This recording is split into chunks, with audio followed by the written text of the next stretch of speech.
Roosevelt arrasó en las elecciones y se hizo con 42 de los 48 estados. Menos de un mes después, antes de la investidura de Roosevelt como presidente, el senador republicano de Wisconsin, John J. Blaine, ofreció una resolución conjunta para la presentación a los estados de una nueva enmienda, la enmienda 21, que anularía la 18ª. Morris Shepard, el senador de Texas que había introducido la 18ª enmienda en el Senado 20 años antes, trató de impedir la votación en la Cámara con una maniobra obstruccionista durante todo el día. Pero después de 8 horas y media, cuando ni un solo senador prohibicionista decidió que merecía la pena apoyarle, se rindió ante lo inevitable. La resolución fue aprobada por 63 votos contra 23. Sentada en la tribuna de invitados, Ella Bull, presidenta de la Unión de Mujeres por la Templanza Cristiana, lloró. En la Cámara de Representantes, la resolución se aprobó en 40 minutos por 289 votos a favor y 121 en contra, y fue enviada a los estados para su ratificación. A los 9 días de asumir el cargo, mientras esperaba la ratificación de la nueva enmienda, el nuevo presidente instó al Congreso a hacer 3 cosas: reorganizar los bancos, recortar el gasto federal y aprobar una nueva ley legalizando la cerveza de 3,2% de alcohol. Cuando el proyecto de legalización llegó al Congreso y los miembros de la minoría prohibicionista empezaron a presentar sus conocidos argumentos contra el alcohol, la mayoría antiprohibicionista, impaciente, empezó a gritar: «¡Voto, voto, queremos cerveza!». El proyecto de ley se aprobó sin dificultad en ambas cámaras. Como el toque de una varita mágica, la firma del presidente ha hecho que cafeterías, cervecerías y hoteles se preparen para el líquido ámbar.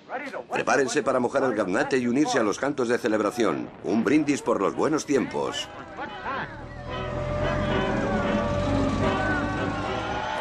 El 7 de abril de 1933, cuando Roosevelt apenas llevaba un mes en la presidencia, sus conciudadanos pudieron comprar legalmente una botella de cerveza por primera vez desde 1920.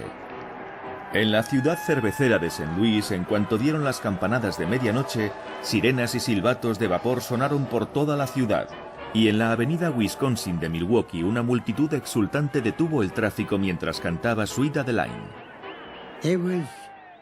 Era como celebrar la liberación de París, el Mardi Gras y el Día de la Independencia, todo junto.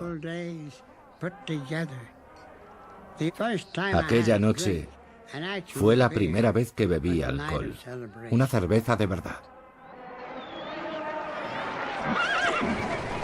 En Manhattan, Anheuser-Busch rindió un especial homenaje al hombre cuya disposición a defender la causa antiprohibicionista había destruido su carrera política, el exgobernador de Nueva York, Al Smith, regalándole una caja de cerveza. Al ver los 6 caballos tirando de la carreta cargada de cerveza, he sentido una profunda emoción. Lo único que lamento es que no sea toda para mí. La caja que me han ofrecido es pequeña, pero puedo decirle al señor Bush que yo estoy siempre por aquí y que tengo muchos amigos.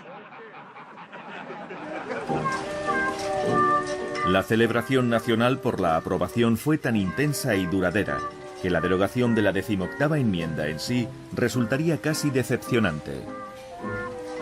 Muchos pensaban que el proceso llevaría varios años, pero llevó menos de uno.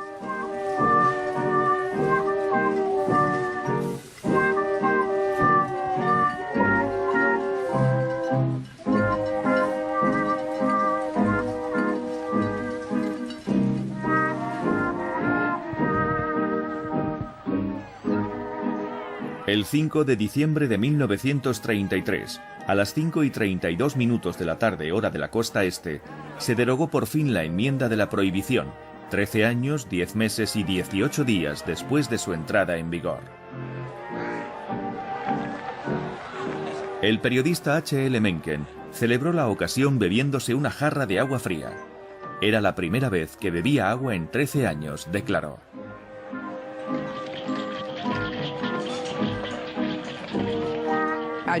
Recuerdo que cuando por fin terminó, todo el mundo estaba aliviado por poder entrar en restaurantes cerrados sin tener que dar una contraseña.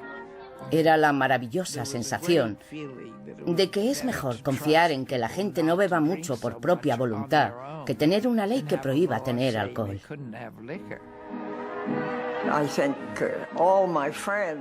Creo que todos mis amigos, mi familia y todo el mundo estaban aliviados de por fin no tener que infringir la ley.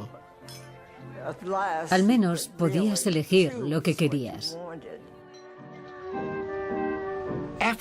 Después de la prohibición, después de ver las devastadoras consecuencias que tuvo para la moral, la política, el gobierno, y ver que fue un auténtico fracaso, la gente empieza a analizarlo e intentar entenderlo. La clave del proceso, sin embargo, estaba en que el mismo Dios que se ríe de nuestra estupidez, y la estupidez era la prohibición, sigue haciéndonos responsables, sigue queriendo que construyamos una sociedad mejor, un mundo mejor, y no desprecia la actividad humana. Pienso que después de la prohibición, intentamos encontrar un nuevo marco moral para mejorar el país sin tanto orgullo, arrogancia y seguridad en sí mismos como tenían los prohibicionistas. Los efectos de la prohibición no terminaron con la 18ª enmienda. Algunos estados y muchos condados, municipios y ciudades prefirieron mantener las leyes locales antialcohol durante algunas décadas más. Los habitantes de Oklahoma las mantendrían otros 25 años más gracias en parte a la oposición de clérigos y contrabandistas. Will Rogers, el famoso actor y cómico de Oklahoma, declaró que su estado natal seguiría siendo prohibicionista mientras sus ciudadanos pudieran arrastrarse hasta las urnas. Y lo hicieron 5 veces más, hasta que por fin votaron por la derogación en 1959. El Sindicato del Crimen Interestatal, creado para controlar los enfrentamientos entre bandas por el contrabando, continuaría expandiéndose en los años siguientes y encontraría nuevos mundos a conquistar en cada rincón del país. El Congreso prohibió a las fábricas de cerveza tener en propiedad o alquiler tabernas o saloons, y aquellos locales solo para hombres tan odiados por los prohibicionistas nunca volvieron. Las mujeres bebían libremente en los nuevos bares y tabernas que se abrieron en su lugar.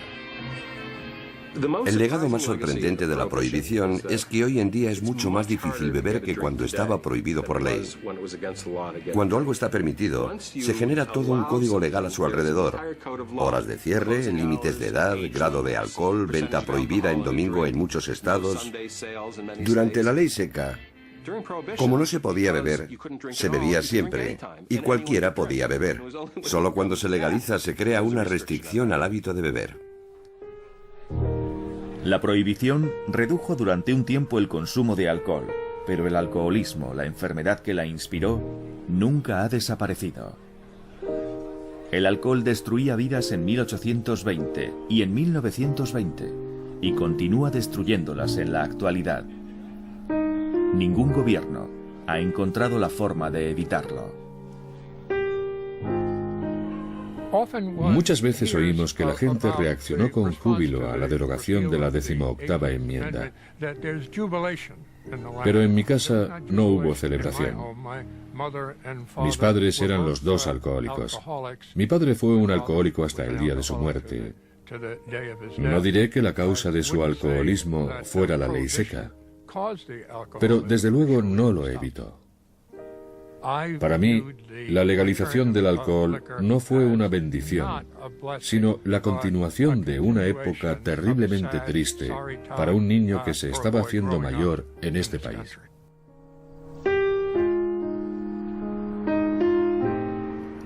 En 1935, 2 alcohólicos, un corredor de bolsa de Nueva York y un cirujano de Ohio, descubrieron que a través de la oración y hablando entre ellos, confesando sus deslices y ofreciendo consejo basado en su propia experiencia, a veces eran capaces de ayudarse a mantener la determinación de no beber. Alcohólicos Anónimos, la organización que fundaron, llegaría a tener millones de miembros. Sus fundadores nunca habían oído hablar de los washingtonianos, la organización por la templanza fundada precisamente sobre los mismos principios que había florecido en los Estados Unidos casi un siglo antes.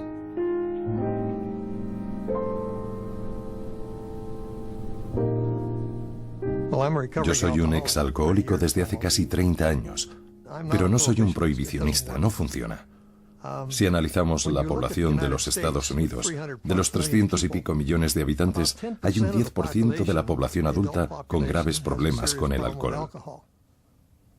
No se aprueba una ley basándose únicamente en el 10% de la población, porque mucha gente, de hecho la mayoría de la gente que bebe, lo hace con moderación. La solución es tratar a los que tienen problemas, no poner en tratamiento a todo el país.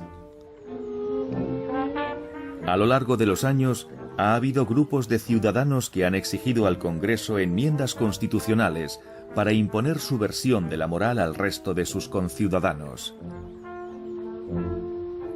Todos los intentos han sido en vano, en parte gracias a que el recuerdo de la ley seca y las consecuencias no deseadas continúan frescas en la memoria más de 80 años después. No he bebido ni una gota de alcohol en 35 años. Y por mí como si no vuelvo a probarlo en mi vida. Ni lo quiero ni lo añoro. Pero si alguien me prohíbe beber, seguramente iría a alguna demostración delante del Tribunal Federal y me tomaría una copa. Al ciudadano de este país no le gusta que nadie le diga cómo tiene que vivir. Y si dejamos de ser así, si pasamos a ser un país que quiere que se le diga cómo vivir, estaremos perdidos.